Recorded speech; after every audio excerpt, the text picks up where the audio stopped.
Welcome to the deep dive. Good to be here. Today we're plunging into a really rich source. It's a comprehensive guide written for dads. Specifically, dads navigating those, well, intense second and third years of fatherhood. Right, that period roughly from, say, age 1 up to age 3. Exactly.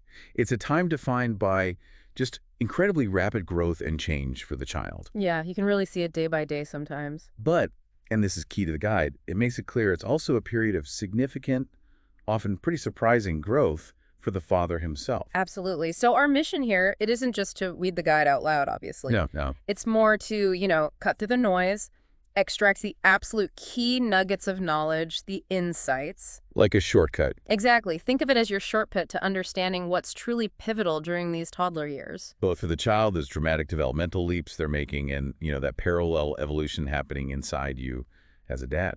So what does the guide really structure this whole period around? What's the core idea? Well, the guide builds its framework around the child's development.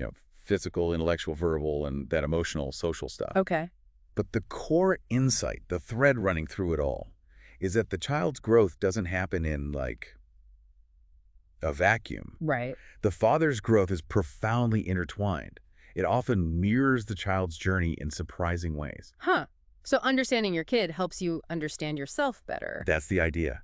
It gives you this powerful lens to see your own journey as an adult, as a father. That's a really interesting perspective shift right from the start. And the source is careful, isn't it, about saying this isn't some rigid timetable. Oh, definitely. It stresses that development is messy. Schedules vary wildly. So the range of normal is huge. Incredibly broad. So yeah, breeze out if your child isn't doing exactly X by month, Y.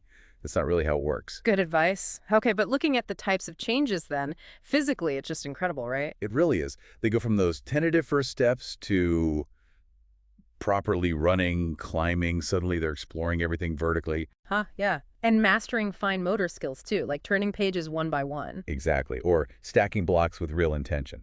By age 3, maybe throwing overhand, attempting buttons. It's not just movement. They're really interacting with the world in totally new physical ways. And intellectually, wow, that leap is just as dramatic. They start differentiating sizes and shapes, right? And getting a sense of how things should be. Yes, that developing sense of order.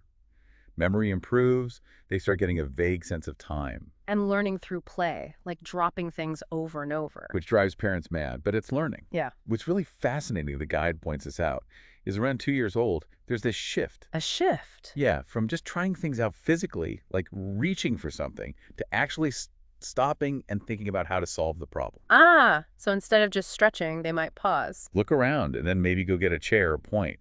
That's a huge cognitive leap. Mm-hmm. Problem solving before acting. That is huge. They're also grasping concepts like what, one versus many? Yep. And spatial relationships, fitting themselves into boxes or under tables. Even recognizing pictures upside down. Amazing. And then there's the verbal explosion. Oh, yeah. The guide notes a 1-year-old might understand hundreds of words. But only use a few. Right, a much smaller active vocabulary. But then, boom, they start mimicking everything. Combining words like, up me. Classic. Yeah. Or zeroing in on the most important words and sentences they hear. Asking what? Constantly. And then why? Endlessly why. Oh, the why stage, yes. Yeah. And the guide makes a really strong point here about language modeling. How so?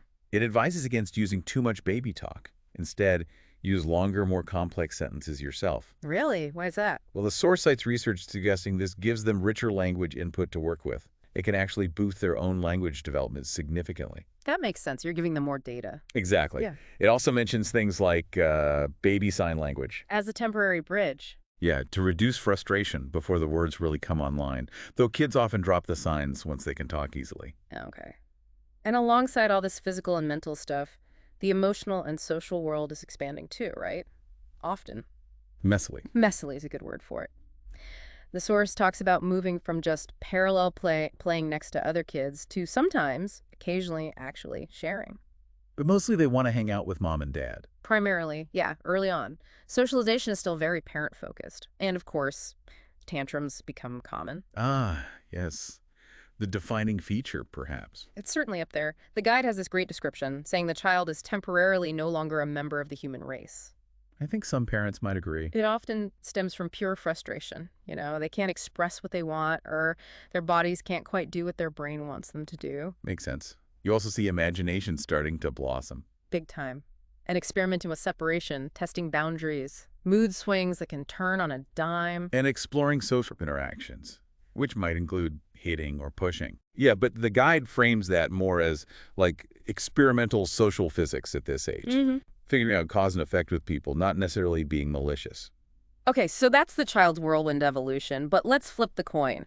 The guide focuses just as much on the father's journey, right? Absolutely.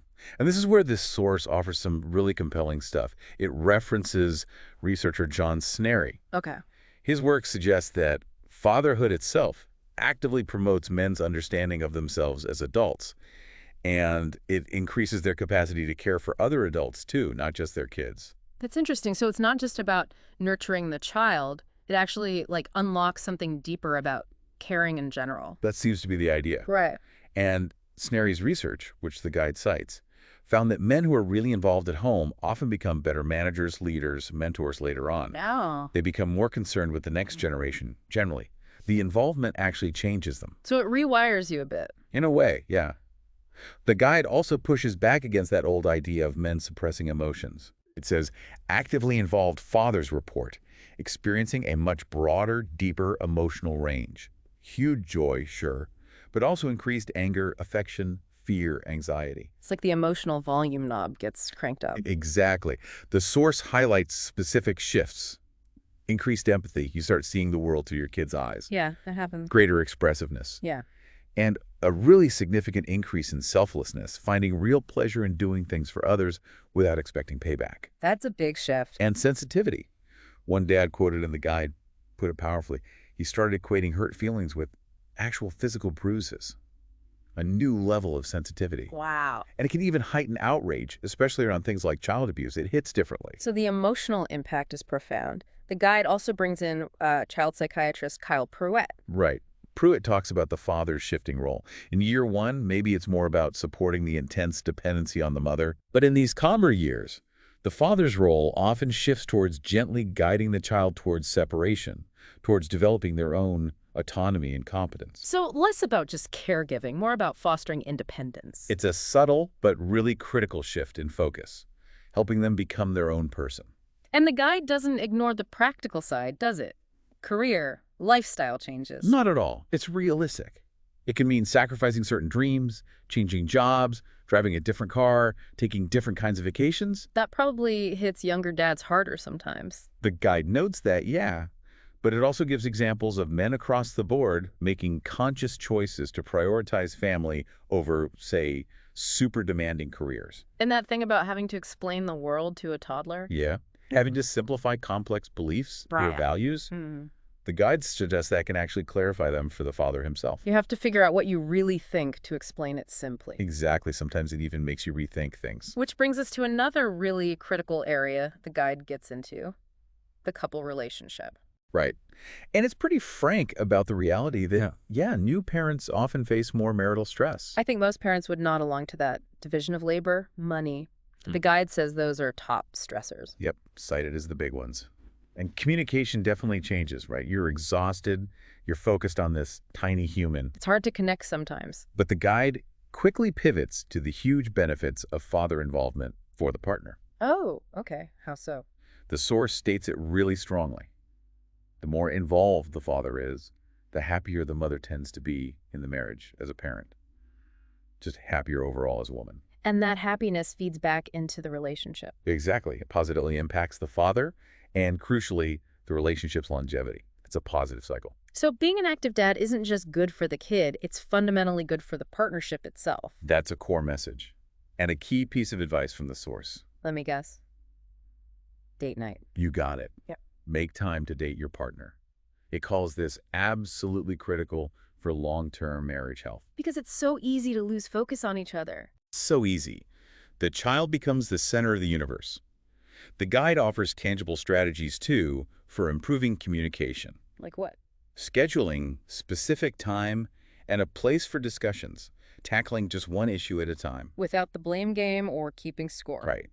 And practicing active listening Actually hearing the other person, not just waiting for your turn to talk. That's harder than it sounds. It really is. Yeah. Learning to compromise is non-negotiable. And it even suggests professional help, like marriage counseling, maybe just quarterly, as a neutral ground. Conflict is going to happen, though, especially over parenting styles. Totally normal. The guide wisely advises avoiding huge screaming matches in front of the kids. Because it scares them. Scares them, confuses them. Yeah. Parental anger is really damaging for kids to witness regularly. Here's an interesting twist. Yeah, the source argues that civil disagreements, handled respectfully in front of the kids, can actually be beneficial. How? They model how to handle conflict constructively, how to negotiate respectfully. So don't hide all disagreements, just handle them well. Pretty much. Save the big heated stuff for when the kids are asleep, but let them see you can disagree and work through it calmly. Okay. The sexual relationship also gets mentioned, right? The challenges there. Yes. The source mentions things like fear of touch being misinterpreted, or maybe feeling guilty about having your own needs versus the baby's needs. Or one partner feeling taken for granted. Exactly. Psychologist Aaron Haas is quoted, noting that a new mother often just needs reassurance that she's still loved, still seen as desirable. Makes sense. And connecting back to Dad's involvement, Haas is quoted again with a really memorable line. Which is? There is no more powerful aphrodisiac to a mother than to see her husband lovingly engaged with their children. Wow. Okay. That right there is an insight. Isn't it? Being a great dad isn't separate from being a great partner. The two are deeply linked. So the guide circles back to showing appreciation, talking about feelings. Meeting halfway on how you express love.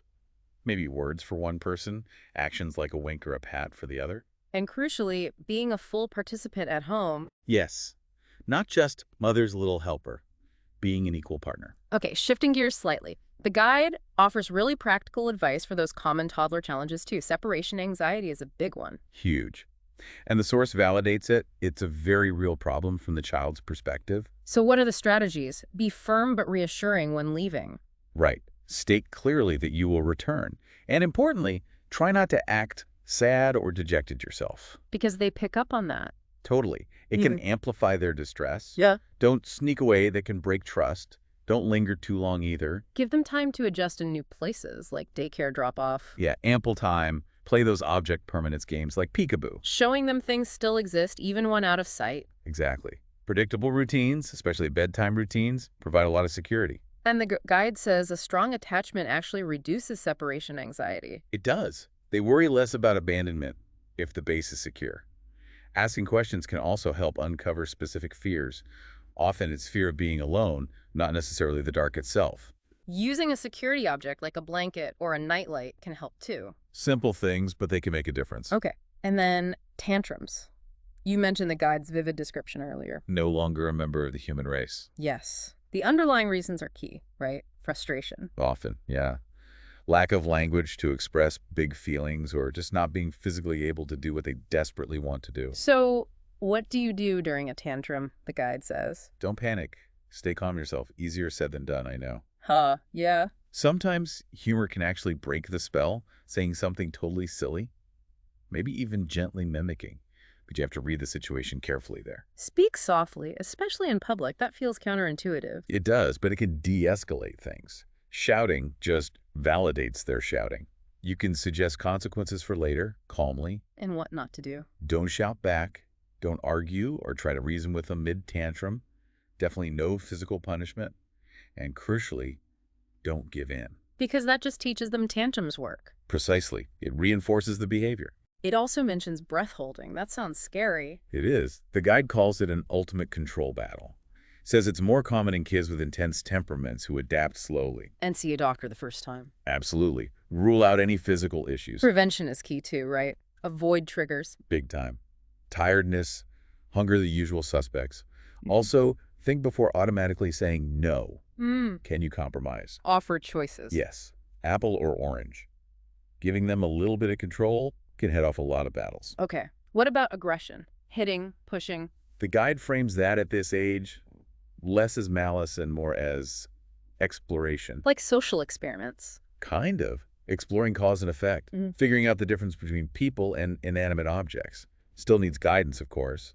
But the intent isn't usually hostile yet. And that contrary phase. Power struggles. The no phase. It's seen as the child's perfectly normal drive for independence clashing with the parent needing to, well, be the boss. The guide notes it's exhausting for the child, too. It is. All that opposition takes energy. The main advice there is patience and keeping expectations reasonable. Okay, let's shift to connection. Engaging with your toddler. Play is huge, right? Absolutely central. The guide stresses play isn't just for kids. It's a primary way for fathers to connect, to really learn about their child aptitudes, likes, dislikes, attention span. And there's an interesting point about how dads play, especially when kids are younger. Yeah, at the younger end of this 1 to 3 range, the father might need to master the art of watching more than like direct back and forth play. So resist the urge to jump in and fix things. Exactly. Avoid jumping in too early to save the day, or show them the right way. Let them explore, struggle a bit, figure things out. What are some good activities the guide suggests? Low-key ones. Simple things. Walks are great, seeing the world at their pace, stopping to look at ants or leaves, or just snuggling up to read a book. And the truly fun stuff, for the child at least. Often hilarious things, making funny faces. Simple games like putting toys in a box. The activity itself is the fun. Making music with pots and pans. Classic toddler orchestra. Art scribbling is the beginning of drawing and writing, so encourage it. Use thick paper, maybe recycling. And physical play. Dancing, chasing. Yes, wrestling too. The guide specifically links that kind of rough and tumble play with developing socially acceptable assertion, not aggression, which is an important distinction. It also lists things like matching games, alphabet games later on, dress up. Imaginary trips, sorting games, lots of simple, engaging ideas. And playthings to avoid. Safety first, obviously. Choking hazards, anything that fits through toilet paper tube is too small. Sharp edges, pinch points. And surprisingly, complicated toys aren't always best. No, the guide says simplicity is key. Toddlers often prefer the box to the expensive toy inside.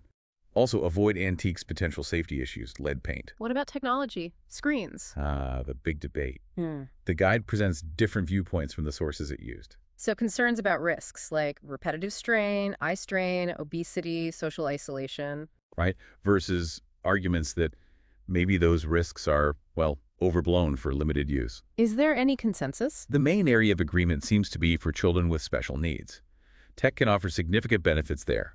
Social interaction, communication, motor skills, confidence boosting. And the general advice for other kids. Keep the goal as fun, not forcing IQ points. Limit screen time maybe 5 to 15 minutes a day initially. Pay close attention to the child's cues. Are they engaged or just zoned out? Don't put computers in their bedroom. Good advice. And choose equipment carefully. Durability matters. Reading, though, that's non-negotiable, right? Absolute paramount. The guide urges making it a daily routine, finding a good, consistent time. Use a pleasant voice, maybe even theatrical. Yeah, different voices for characters. Make it engaging. It even gives advice on poetry. It does. Oh. Simple rhyme and rhythm, story poems, humor, those tend to land well. Abstract stuff, figurative language, even haiku, maybe not so much at this age. But introduce variety early. Good idea, yeah. Start exploring different styles. And it lists specific recommended books and authors, which is helpful. Okay, let's tackle some crucial practicalities. Safety comes up again. Childproofing. Non-negotiable. The guide covers the essentials. Electrical outlets need covers. Sharp corners need padding. Securing heavy furniture, TVs, bookshelves so they can't be pulled over. Critical. Extreme caution around pools is emphasized. Fences, covers, alarms, having a phone nearby, always. Locking up chemicals, cleaning supplies. Absolutely. And being aware of drowning hazards, even in small amounts of water, like buckets or toilets. Securing automatic garage doors, too. It gives the poison control number. Yes, something every parent should have readily available. The source also talks about the father's self-care. Easy to forget. So easy. Stress management tips include regular doctor checkups for yourselves. Avoid using alcohol or cigarettes. To cope, the guide notes they often make stress worse long-term. Treat yourself nicely. Take breaks. Yes, get a massage, unplug from devices sometimes, and crucially, get enough sleep. Lack of sleep links to crankiness and tantrums for everyone. For both the child and the parent, it's a huge factor. Okay, health and nutrition. Picky eating is normal. Very normal during toddlerhood, the guide reassures. It offers suggestions for balanced meals, serving sizes. The key advice seems to be offer variety repeatedly. Yep, keep offering different healthy foods without pressure. Allow the child some control over how much they eat. That can lead to bravery in trying new things. Surprisingly, yes. Yeah. Giving them that control helps. Obviously, check with a pediatrician if you're genuinely worried about malnutrition. And definitely don't use dessert as a bribe. Right, it sends the wrong message. Yeah. Makes veggie seem like punishment and dessert the ultimate prize. Dental care. When should that start? Around 15 months is a good target for the first visit. The guide stresses preparing the child, making it positive. Like a ride in the chair, getting a sticker. Exactly. Maybe have the child come to your own checkups first to see it's okay. Normalize it. Money and finances. Back to that top marital stressor. Yep. The guide's tips are pretty straightforward but essential. Budgeting, track everything, find areas to cut, like impulse buys or eating out less. Manage debt, pay off high-interest stuff first. Makes sense. And save. Start as soon as possible. Save as much as possible. Build that emergency fund, 3 to 6 months of expenses. Crucial safety net. Pay yourself first, automate savings with regular electronic transfers. It mentions college savings too, like 529 plans or ESAs. Check for state benefits on those. Good point. And estate planning wills, trusts. Need a will, especially for guardianship. Absolutely critical if you have kids. Trusts can help with other things like avoiding probate. And it advises checking credentials carefully when finding financial advice. It also addresses divorce and separation sensitively. Yeah, acknowledging how devastating it is for everyone. The guide makes a really strong case for cooperation and mediation over fighting it out in court. Cheaper, faster, less damaging psychologically. Generally, yes. Yeah. Get legal help early, though. Understand your rights and options. Protecting assets is mentioned too. Things like understanding community property, checking joint accounts with your lawyer's advice, maybe closing joint credit cards. But the absolute core message for dads post-divorce is Stay involved. Consistently, actively involved in your child's life.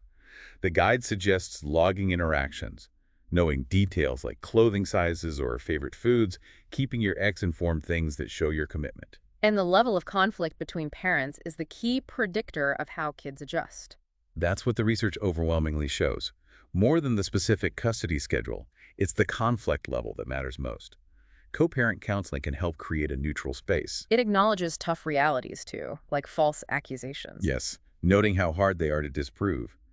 And the real pain of seeing your kids less, but stressing that the impact on the child of not having you involved is usually worse. Understanding the legal language of custody orders is vital too. Finally, step-fathering gets a look in. Blended families are common. Very common. Challenges often arise around child-rearing differences and, of course, building that relationship with stepchildren. These contribute to high remarriage divorce rates. Couples therapy is recommended. Highly recommended. Acknowledge the kids' reactions, be patient building relationships, and the couple must discuss expectations, household roles, money, discipline. Get it out in the open. So pulling it all together, it's clear this guide offers this incredibly deep well of information. And it's all structured around that core idea. The child's amazing growth from 1 to 3 is mirrored by this profound journey for the father too. Key themes just keep coming up: the massive importance of active dad involvement. And the benefits for everyone, child, partner, dad himself. The power of play is connection and learning. Practical ways to handle those classic toddler challenges, tantrums, separation anxiety. And managing the tough practical stuff, safety, money, complex family situations like divorce or step-family dynamics. We also pulled out those specific nuggets like preparing older siblings early, thinking about temperament. Introducing body parts simply. Being cautious about quick diagnoses like ADHD in toddlers. Right, and that underlying idea. See your child's journey, their successes and failures, as theirs, not just a reflection on your parenting. Let them have their own journey, basically. Your role is guidance and support. We've really covered a huge amount of ground here, from those first wobbly steps towards independence. To the father's own shifting emotional landscape and the whole family dynamic changing, it really highlights the incredible transformation for everyone involved. This source makes such a powerful case that becoming a father, well, it isn't really a destination you arrive at, is it? Not at all. It's a continuous process. Growth, adaptation, the journey of fatherhood, just like toddler.